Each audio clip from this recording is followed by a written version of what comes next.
Welcome to Malpractice Podcast.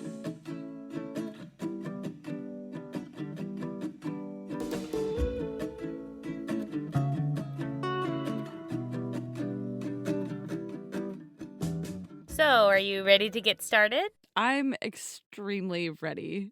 Me too. As of this recording, just right now, literally as we started this, Elizabeth Holmes was just found guilty on 4 counts of fraud. Boom. My understanding is that the jury was deadlocked on 3 of the counts. Interesting. So they're finding her guilty of 4 out of 9. And then the other 3, it's like not clear in any of the stuff I read whether they were going to circle back to those or if they were just going to go ahead with the 4. And apparently each of the 4 could carry a maximum sentence of up to 20 years in jail, which is like really rare, probably won't happen. So I read somewhere that it was in total the max she could get was 20 years. See, it's really hard to figure that out because different sources say different things. From my own research, I think it was up to 20 years per count. Yeah. That's Yes. crazy. That is my understanding. I think that, like, nobody gets that. I'm glad she is guilty. She did it. Shimmy, shimmy, Does a little shimmy, dance? shimmy. I mean, she definitely did it. Now she's guilty. When I saw that they were deadlocked on 3, I was like, oh, no. But maybe those are the pre-2016 ones. It could be. Remember? Yeah. Maybe they were like, if it's after 2016, we gotta be mean. I love that. And yes, I would not be surprised if there was like some kind of division like that. Yeah. I'm excited for more info to come out, and we'll do a separate kind of update or something when we have more info about that. Yeah. Especially if they circle back around to those other 3 charges. Also, please excuse us for not having our shit fully together on this. It came out 20 minutes ago. It literally just happened. So if you're mad at us, don't be mad. We just happened 5 seconds. We literally just happened. Yeah, we'll do another thing when they come out. But for now, I'm excited. And I honestly think it might be the type of thing. Somebody, if you're a lawyer, correct me if I'm wrong. I don't know shit about law. But it's like where they get a mob boss on tax evasion. You know what I mean? Like, they can connect him to other crimes, but they're like, let's get him off the street and, like, figure our shit out later. No, it's exactly what they did with Michael Swingo. Not that she's a mob boss. Is she, though? I mean, allegedly not. Oh, allegedly, yes, she's guilty. We're fine. No, she's guilty. She did it. Once someone is guilty, you can say whatever you want, right? I think that's how it works. Again, we don't know much about the law, so someone help us. Correct. Please don't sue us for slander. It's not slanderous. You were found guilty. I mean, you're guilty, so, like... So that's what we've got so far for that. That's cool. I know. I saw it, and we were about to start recording. I saw it on Twitter, and I was like, I have to send this to Jessica. She's going to be so freaking excited. It's so good. I'm very excited about this. What else is new? It's 2022. Happy New Year. Burr, burr, burr, burr. Nobody move fast. No. Or speak loud. Be cool.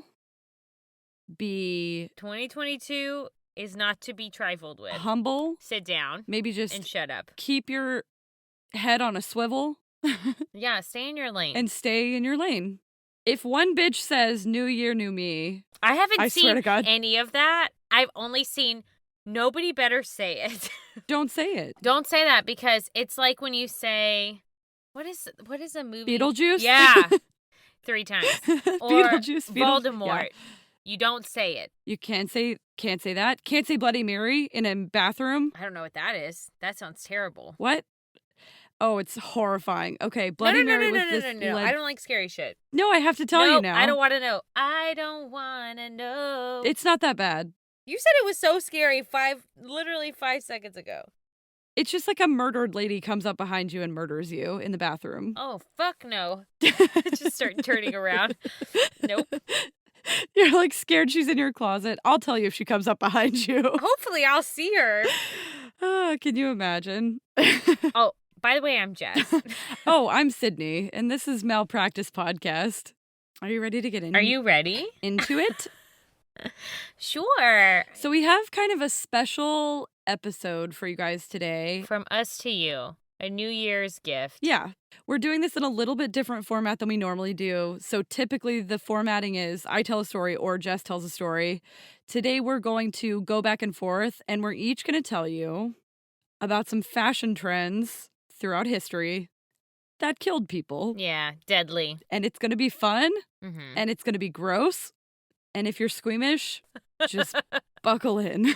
And no, I'm super excited. I think it's crazy. I'm really interested in yours because I saw your list. Yeah, me too. Um, You want to go first? Sure, I'll do one of mine first. So, Do it. my first one I chose was corsets. It had to be on the list. Dude, it had to be on the list. And I will say corsets are not a fashion trend that stopped. Yeah. So I found myself deep into a rabbit hole about the history of corsets. Yeah. So before Skims, before Spanx, before Spandex, Mhm. it was the corset. It is the corset. It's the original waist trainer. People waist train now. Obviously, that's not going to change, but there are ways to do that safely that doesn't impact your organs and your ribs.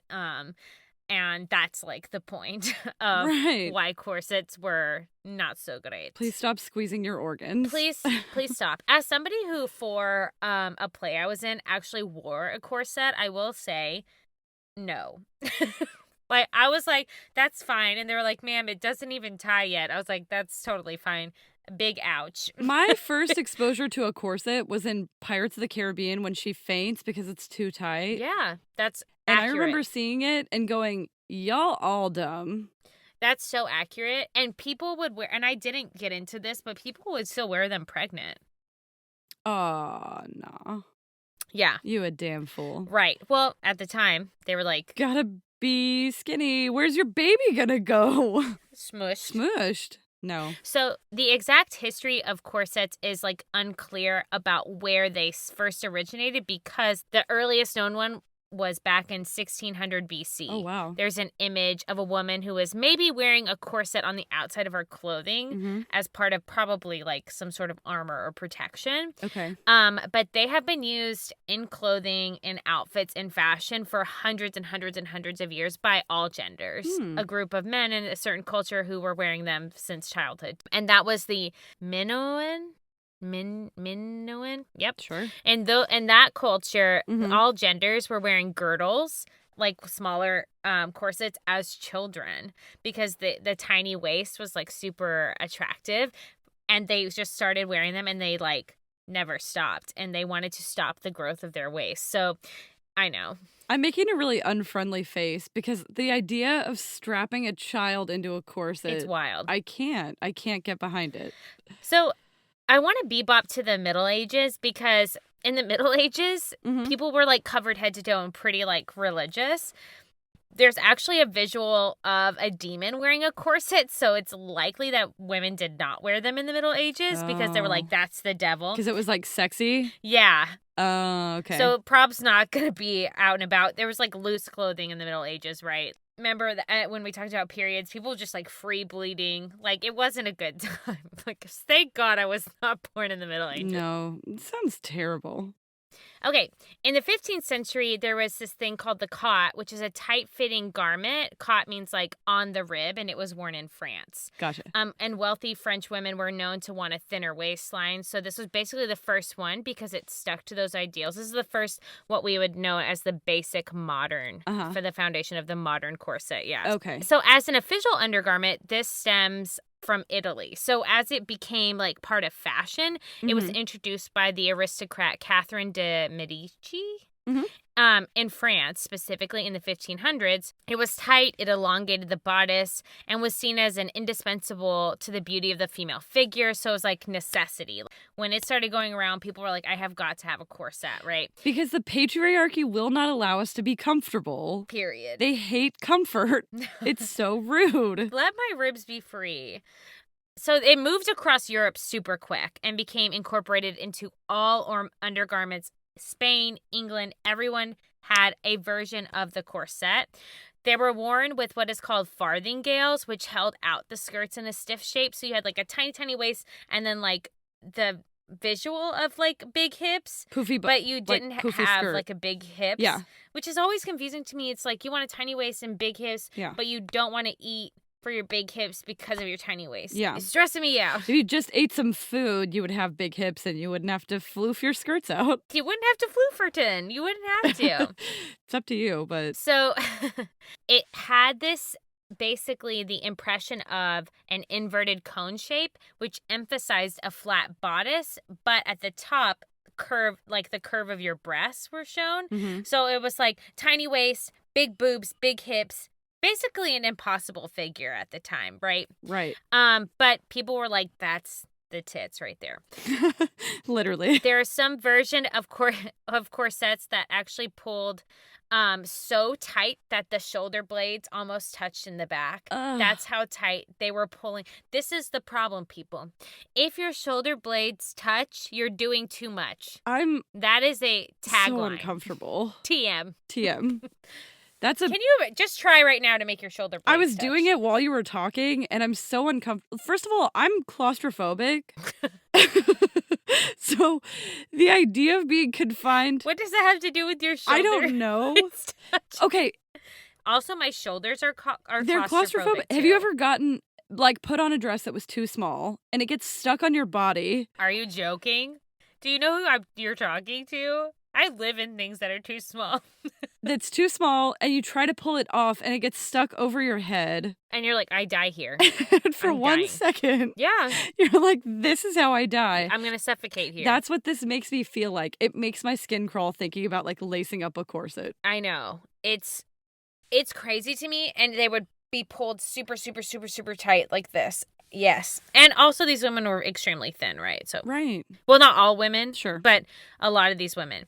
A major innovation for the corset was when it became a front fastening corset so women could tie their own. So that kind of made them go down into like all classes. Oh. Because you could tie your own. You didn't need like someone to do it for Like you. a servant maid to or a help you. servant. Yeah. Okay. Yeah.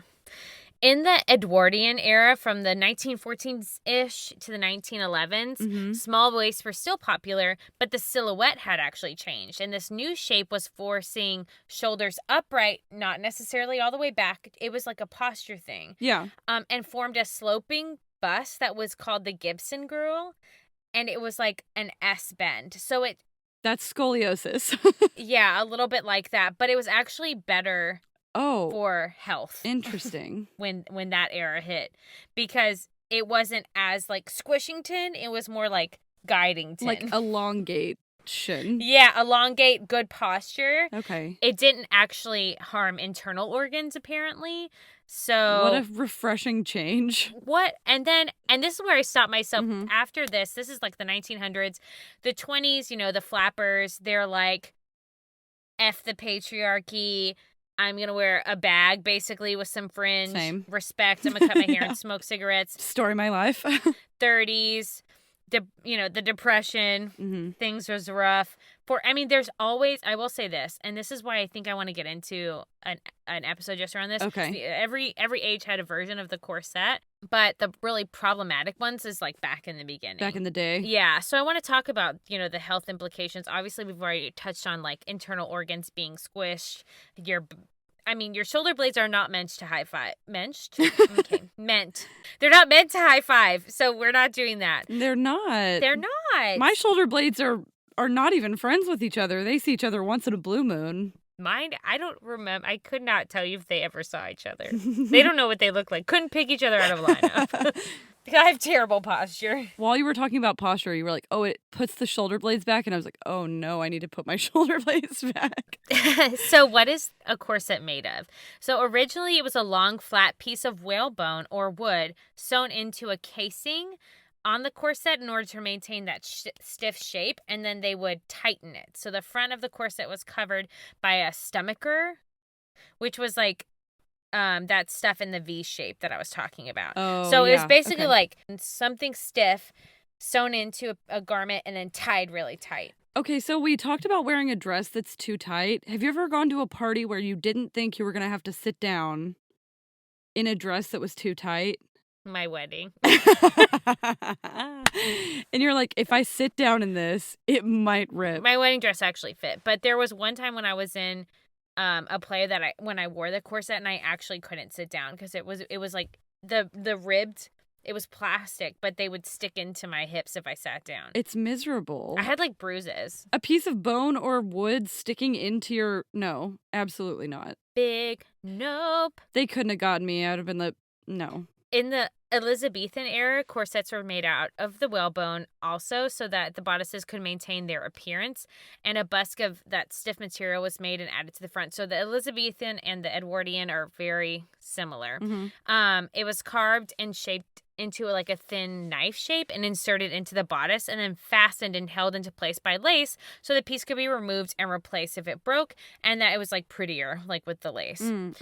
Then we go to the 18th century where the primary method was actually supporting the breasts. So like corsets moved from squeezing your waist to like actually being supportive in theory of like your boobs. Yeah, okay.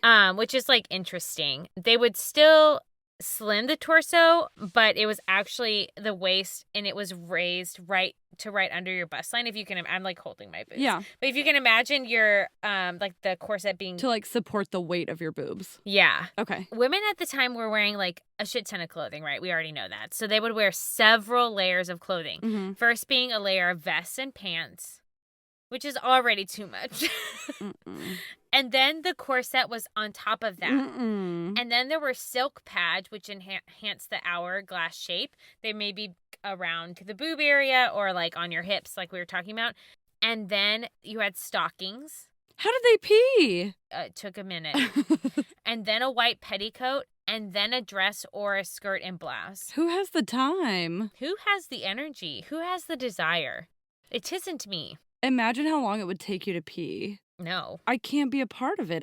I just pee my pants every time. Period. I just wear black and be like... This is less effort. What do you want from me? So the question I'm, asking is like, what was the harm? Like with a corset?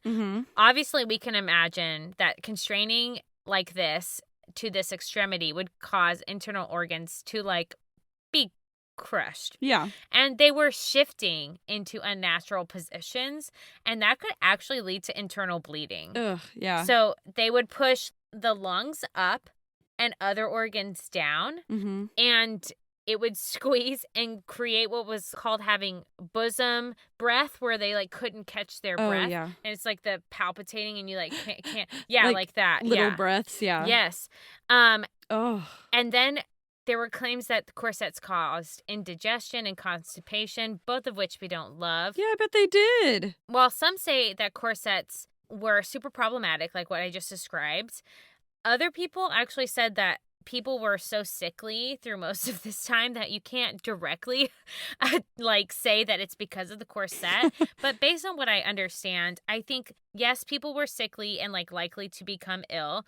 On top of having their body squeezed, it was an addition, if nothing. At very minimum, it was an addition that caused people to die. And you cannot deny, and people cannot deny throughout history, that, like you were talking about, women fainting, they would like fall and get head injuries and cause internal bleeding and die. Yeah. There's that. You can't say that it was helping, period. Oh, for sure not. And there are reports from medical professionals that are saying like people were dying from their corsets. So one physician, Dr. Embleton, he practiced in London, reported that he had known deaths to have occurred from tight lacing. So a corset itself, to hold things in place, to hold things together, it's not the problem. It's how tight they were lacing the corset. And he urged ladies at the time to abstain from the most ridiculous and disturbing fashion. Those are his words. And the coroner of Central Middlesex, Dr. Danford Thomas, reported in 1881 that he was personally cognizant of 4 or 5 women dying from wearing tightly laced corsets. Right. A New York physician, E.Y. Robbins, went a step further. He alleged that the death by corset cases were probably much higher than people imagined, because in the year of 1859, 10,195 females died of consumption to like 5,640 males. So there's basically saying it doesn't make sense, the difference here, and he attributes those deaths to wearing corsets and the tight lacing. Consumption is like a lung disease, right? Yes. You have to think that decreased their lung function if it's squeezing their lungs into the wrong shape. It actually moves their lungs too. That's so wrong. It was pushing their lungs up. That's so messed up. There's another instance in England of a woman going to the doctor. Her name was Jemima Hall. She went to the doctor and she said she had like pain inside, but no one could figure out what was wrong with her. And she died the following day. And when they examined her organs, they were contracted and out of their places.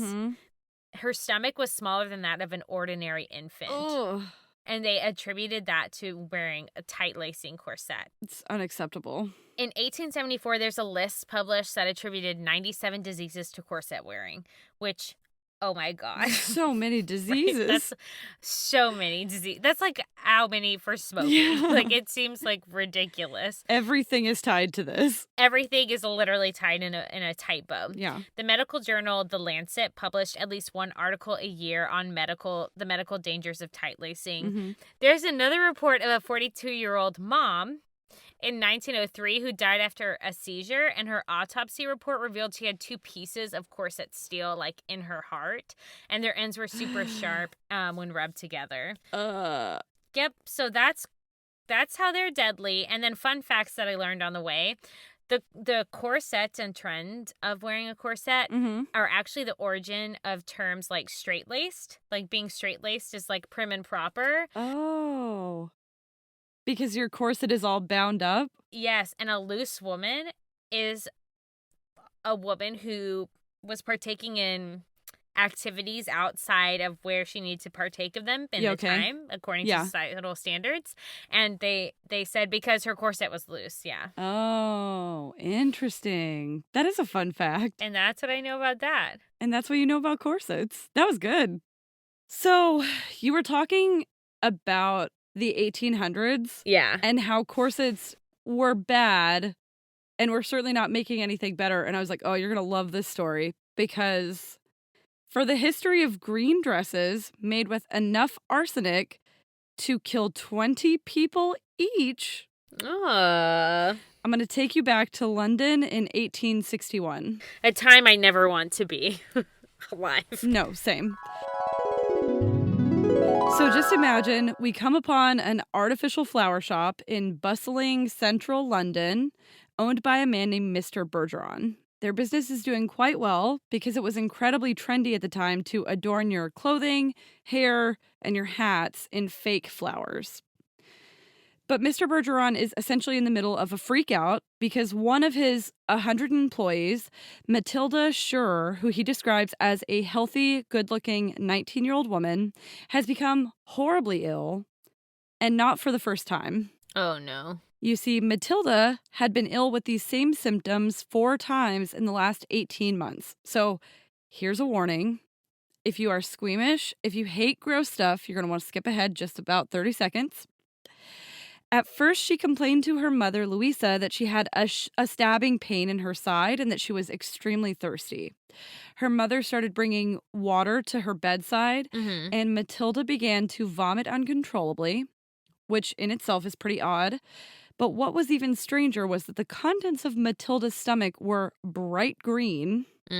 But by this point, her vomit wasn't the only thing that was bright green. The whites of her eyes, her fingernails, and her bile had all turned bright green, according to the newspaper clippings from 1861 that you can still read about her death. Before dying, Matilda also told her doctor that everything she saw appeared green. As she lay dying, Matilda went into convulsions every few minutes. She foamed at the mouth, nose, and eyes until she finally passed away on November 20th, 1861. An autopsy performed by Dr. James Thomas Paul revealed that Matilda had arsenic in her stomach, liver, and lungs. So how exactly did one of the most well-known lethal poisons end up all over this poor girl's body? So it's like Radium Girls vibes, right? It's very Radium Girls vibes. Yeah. We did an episode in our first season, I think, on Radium Girls. If you haven't heard that one. I really liked that episode. I did too. It was a bop. And also very sad. So, Victorian era England, arsenic was all the rage. People used it everywhere. They used it as a medicine.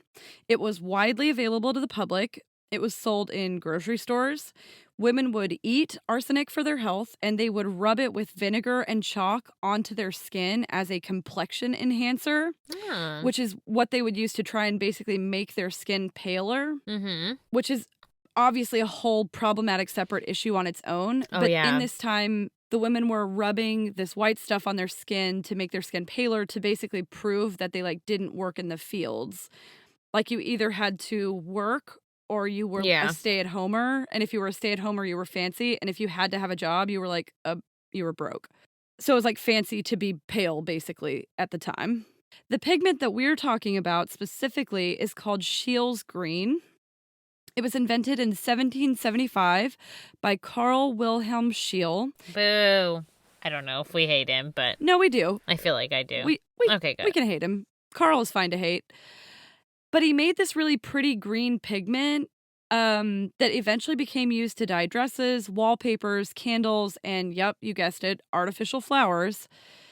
By heating sodium carbonate, adding arsenic oxide, and stirring the mixture until it was dissolved, and then adding copper sulfate to the final solution. And what you got was this beautiful green pigment.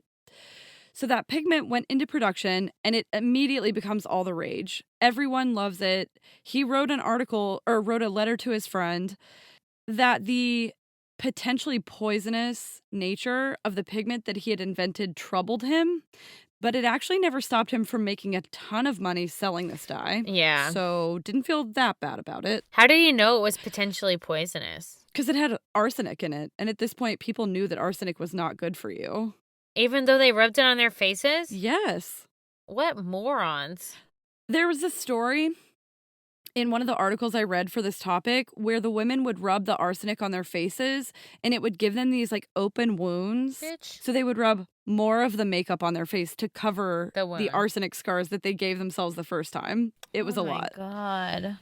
I'm so stressed. And he knows that this is bad. And dresses produced in the Scheele green start flying off the shelves, especially since they had recently invented gas lamps in the streets. Mm-hmm. And it made you, when you walked under a gas lamp in the Scheele's green dress, it was beautiful, right? You sparkled and you glowed. And so the ladies would buy these dresses, wear them out at night, and be super pretty, the talk of the town, right? Sparkling. Yeah. How crazy. It's crazy, right? Mm-hmm. We know this is killing us. It's fine. It's like smoking. Because I'm pretty. Mm-hmm. As the Industrial Revolution hit, and the predominant colors associated with the working class became dingy, gray, brown, black, it became super trendy to embrace natural elements like green, especially during this romantic movement.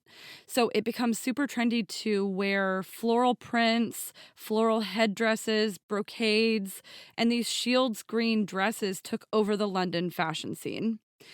But it wasn't just in clothing. People papered their homes with wallpaper coated in Scheele's green. Oh, God. And it immediately began making people sick. What no one knew at the time was that the green pigment reacted with wallpaper glue and the mold that was in the walls that flourished in damp climates like London. Yeah. And it released essentially this lethal gas called hydrogen cyanide into the air. Jesus. And so people, when they put this wallpaper up, their kids began having symptoms. They began having symptoms.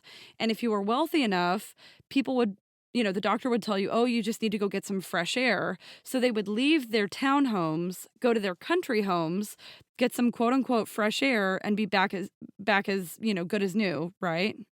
But it was really just getting away from the arsenic wallpaper. Oh my God. Okay, so back to poor sweet Matilda, whose job inside the artificial flower shop was to take the newly pressed wax leaves of artificial flower stems and blow straws full of the Scheele's green powder onto them to give them a realistic green color, which they called fluffing the leaves. Unfortunately, that meant that with each breath, she inhaled dye and she kept it on her hands and ate it off of her hands at each meal. Don't do it. In this book, Fashion Victims, The Dangers of Dress, Past and Present, author Allison Matthew Davis says, quote, to the non-medical public, it seemed that Scher's death was predictable and entirely preventable, and that her life had been cruelly sacrificed to wealthy women's desire for fashionable adornments. And it's true because the doctors knew what was happening. They started talking about, quote, the great deal of slow poisoning going on in Great Britain as early as 1857, which was several years before the death of Matilda. Well, I'm not surprised. Doctors be doing that at this time. Well, and I mean, they're like writing about it in public. They're saying, hey, this is happening. Hey, we should stop this. And people are just not listening. But the government should have stopped that man from making and selling that stuff. So eventually what they did start doing is restricting personal use of arsenic. Like they stopped people from being able to buy it, but it was still commercially available in these products. Like they never restricted manufacturing of these things. Yeah, because all we care about is making money. Yeah. Speaking of which, the wearers were to some extent affected, but the laborers who worked with arsenic in textile mills, faux flower manufacturing, wallpapering businesses, and whatnot were obviously the most affected. Mm-hmm. The powder used to coat the garments was so fine, it was very commonly accidentally inhaled by the workers, who would also take it home on their hands and even accidentally eat it. That's so scary. I know. As they worked with the chemical, the workers' hands would slowly turn green, and it would start to produce sores and ulcerations in their skin. It would also cause blistering and peeling of the skin around the nostrils and lips where it was inhaled. When you're working with this stuff, open sores in your skin would allow even more of the caustic arsenic to enter the body, which basically just absorbs it even more. It gets into your bloodstream and then your GI tract absorbed it. So a lot of these people have like GI symptoms that are really horrifying. Mm-hmm. Yeah. And because most of these workers were poor, the injuries that they had would often go untreated and lead to gangrene. Yeah. Love that. Many people reported headaches that felt, quote, like their temples were being squeezed by a vice. Male workers were especially at risk because they worked in these textile mills. And I didn't talk about this, but I kind of want to talk about it now. They basically would do this thing where they would spread the dye on with their forearms like that. Mm-hmm. Like in a kind of wax on, wax off motion with their forearms. With their literal arm. With their literal arm, yeah. And so the men who worked at the textile plants would have their hands and arms covered with it, and they would go to the restroom, right? And then they would have sores on their genitals and thighs, and doctors would diagnose it as syphilis. But inaccurately. Right, yeah. Oh, wow. Without reducing exposure to arsenic, it would be eventually fatal for most of these workers. But it wasn't just the workers. Headdresses began leaving rashes and blistering sores on the heads of usually wealthy wearers. Dresses, shoes, gloves all began causing like caustic reactions and horrible side effects: diarrhea, vomiting, bloody urine and stool, stomach pain, convulsions, hair loss, even heart disease, cancer, stroke, and serious muscle spasms. So all of this is horrible, but when we talk about, for instance, the death of Matilda specifically, it did lead to one good thing. Good, finally. Yeah, in London, an organization called the Ladies Sanitary Association began investigating working conditions in these factories, and they brought in this guy called Dr. A.W. Hoffman. He's a world-renowned analytic chemist to test the dresses and the fabrics, and he published this article in the London Times called The Dance of Death, which is, it sounds really dramatic, but it's pretty true. So just for reference, around 4 to 5 grains of arsenic is considered a lethal dose for the average adult. Hoffman found that each floral headpiece that they were making contained about 80 grains. Jesus. Each one? So enough to individually kill about 20 people. Nope. Each headdress. And then each dress was made with about 20 yards of fabric, and it contained up to half their weight in arsenic, meaning about 900 grains of the pigment. Jeez, that's crazy. It is crazy, right? Yeah. That's scary. What even? What even? What even? Who is responsible? That man, Carl, right? Yeah. He invented it, but they all sold it and wore it like they knew. That's wild. I know. Isn't that ridiculous? They like Russian rouletted their life. Literally, and other people's. There was this one doctor from Berlin who determined that from a dress of this kind, no less than about 60 grains of powder fell off in the course of a single evening. So they were endangering everyone else. Everybody can catch this arsenic. It's almost like they should have been wearing some type of mask around themselves. It's almost like protect they others? shouldn't wear arsenic. You see what I'm saying? I though, see what right? you're saying. I see where you're going. You see where I'm going. You picking up what I'm Don't putting down. Bring your germs. Don't bring your toxic chemicals. Leave them at home. If you want to make that decision for yourself, that's your business. But you shouldn't impact everybody else, sprinkling your 60 grains of powder. don't bring your green dress to my dance party. No, don't. Don't do it. Keep that far away from me. I look great in green, and I still would have been like, absolutely not. You really do. Thank you. Absolutely, you do. I was thinking that this entire time. I'm like, you know who looks good in green is Sydney. It's me. I love green. As I was reading this, I was like, would I have been that dumb? It's possible. A glittery green bitch. That would have been you. It would have been me, and I would have been the talk of the town until I died of arsenic poisoning. Yeah, literally. So 1 week later, after the Ladies Sanitary Association started this investigation and he published the Dance of Death article, the British Medical Journal called green-clad women, quote, killing, which is like Victorian slang for being attractive. Yeah. So like a killer is like an attractive, like a femme fatale kind of. So they said, quote, well, may the fascinating wearer of it be called a killing creature. She actually carries in her skirts poison enough to slay the whole of the admirers she may meet within half a dozen ballrooms. Yeah, she's literally going to kill. She's a murderer. Murder. But she's also dying. She is. While it's happening. It's a suicide bomb. It's a suicide bomb in fashion. Bad situation. Like, if you knew what was happening, if you didn't know, I feel sorry for you and you're the victim. If you knew and you kept doing it, that ain't cool. You're a dickhole. Yeah, you dick. You're just like sprinkling poison everywhere you go. Like, not cool. Eventually, public concern over arsenic helped phase it out of fashion. As soon as this came out, Scandinavia, France, and Germany almost immediately banned the pigment. Important to note, Britain did not. Of course not. So, they're like, it's actually my right to sprinkle arsenic on a dance floor, so Jesus. that's what I know about that. That's crazy. Number one, these were both happening in the 1800s. Can you imagine having a corset on while you're breathing in arsenic from your arsenic dress? You could, like, barely breathe. Barely breathe. But when you did breathe, you were breathing in arsenic. It's arsenic from your own dress. It's compounded. And that's probably why... I don't know. They barely live very long. Yeah. And that's why the average life expectancy was like 25 and you had to get married by the time you were 14 because you were already an old maid. Yeah. You had scars on your face from your arsenic. Dude. And you had no ribs. You had ribs where they shouldn't be and lungs way up high. Your boobs are hitting your chin. It's a bad time for women. I'm telling you, I'd never want to be there. Couldn't be me.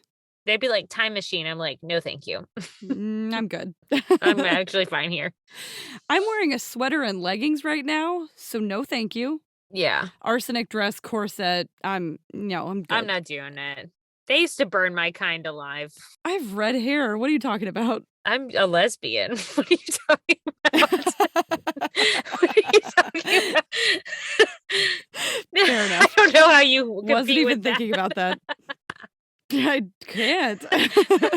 I'm like, I would be killed. You're like, I have beautiful red hair. What am I going to do? I read a thing, and I don't know if this is true, that they took women's pockets away because they were afraid that that's what was making them do witchcraft. That sounds right. Doesn't that sound... I thought you were going to say that makes them fat because they were eating snacks that they put in their pockets. Dude. I was literally, that's where my head was. A pocket full of snacks and witchcraft is all I've ever wanted. Yeah, it's a vibe. I'm fine with it. So anyway. Sydney, that was crazy. I think, like, what we've learned is that fashion is crazy and you don't risk your life for what you wear. No. That is just not a thing you should do. Yeah. So Sydney and I are going to be doing what will probably end up being a 3-parter with this. There's so many more trends that we want to cover, but we want to do them justice too. At least a 2-parter for sure. I know. So next week, if you tune in, we have some really cool stuff. Jess has a foot binding I have stuff about Mad Hatters, which is like mercury in making hats. And then we're going to do some stiff collar and neck extension talks. We hope you guys like this and enjoy this listen. Please join us next week. We'll flip back to Theranos, too, if we hear any updates. When we have an update on that, we'll maybe do a special kind of mini-sode or something like that on the verdict. Mini-sode. But for now, that's what we know about that.